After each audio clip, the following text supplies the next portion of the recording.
To get more clarity on the postponement of the release of this forensic report, we have in studio now Steve Mabona, Gauteng Education Spokesperson. Good afternoon to you. Thank you so much for coming through. Afternoon. All right, so this was a much anticipated report and it's been postponed. What are the reasons thereof? Well, in our consultation with the family, we felt that we need to postpone because it was agreed that we will use the, next week, Thursday, as the, the session for them to interact with our independent probe, attorneys, because they are conducting this investigation. We felt that their input will be important so that they are part of the process, unlike them, being outside. Then we wanted their blessings, and we felt that today would not be appropriate for us to go public with the report. Meanwhile, they have not participated in the process. But has the report been presented to the family? Look, part of the agreement was that we need to have an inclusive report. So we could not present it. As a result, we then agreed that, look, they need to participate in the process. Hence, we agreed that the next session will be next Thursday, where we'll be interacting, they will be interacting with the attorneys that are conducting the independent probe, so that when they then consolidate the report, it will be inclusive of their participation. Mm-hmm. And when we release it, we'll be knowing that they have participated and we have their blessings. But what's the significance of the family's stake to be included in that particular report? Because one would imagine that the report details what might have happened on the day that Enock Mpianzi passed away.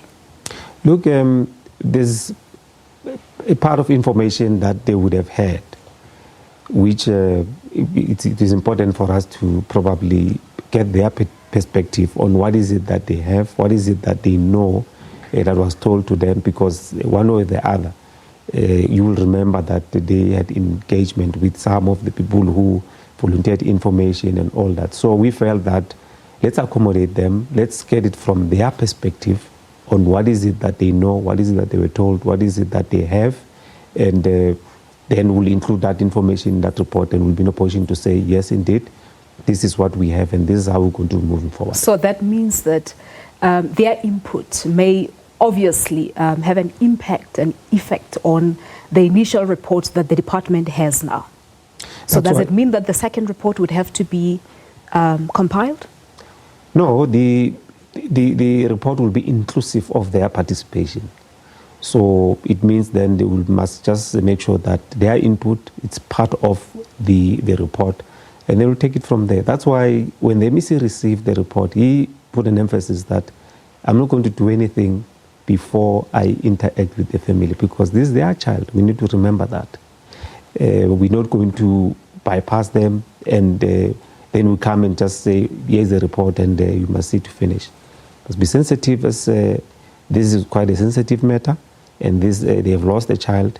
We need to respect them, and hence we felt that let's start with them, interact with them and have their blessing, but then they agreed to participate, because we felt that why don't you participate if you have information to share, so that we know that we have got a report which will be now giving us a perspective on what transpired, and then we'll have a decision to move forward and work very closely with them. All right, so I know that obviously you can't really divulge too much information from that particular report that you have as the department, but we've been reporting that it's alleged that shocking details are contained in that report. No, well, unfortunately, we are not privy of the report. It's the HOD and the MEC that has that report. It has been kept that way, and so we'll give the process. Hence, he felt that you will then be, assisting the process by making sure that the attorneys that conducted the investigation, they will be actually leading the report in the presentation. When we present it to the school community, to say this is what transpired, and the MEC will then just lead the process, but the attorneys themselves will then have to assist us on explaining in detail on what is it that they found, what is it that they went through, the processes that will then detail on how they conducted this investigation. All right, so the principal, Malcolm Williams, still on suspension? Indeed.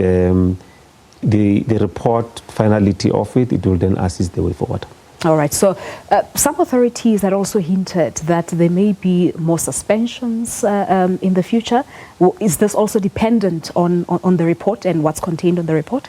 Definitely. I think for now we just need to be patient, wait for the finality of the process, because we feel that without the family participation, the process is not concluded. Hence, they have already agreed to participate. And once that is done, we think that the process would have been concluded. Then the way forward on all other aspects will be then pronounced. All right, so I suppose we wait and see what happens next week. Thank you so much for coming through. Thank you very much. All right, Steve Mabona is the Gauteng Education spokesperson, talking to us about the postponement of the much anticipated forensic report looking into the death of Enock Mpianzi. Let's now take a quick break here on Your Story.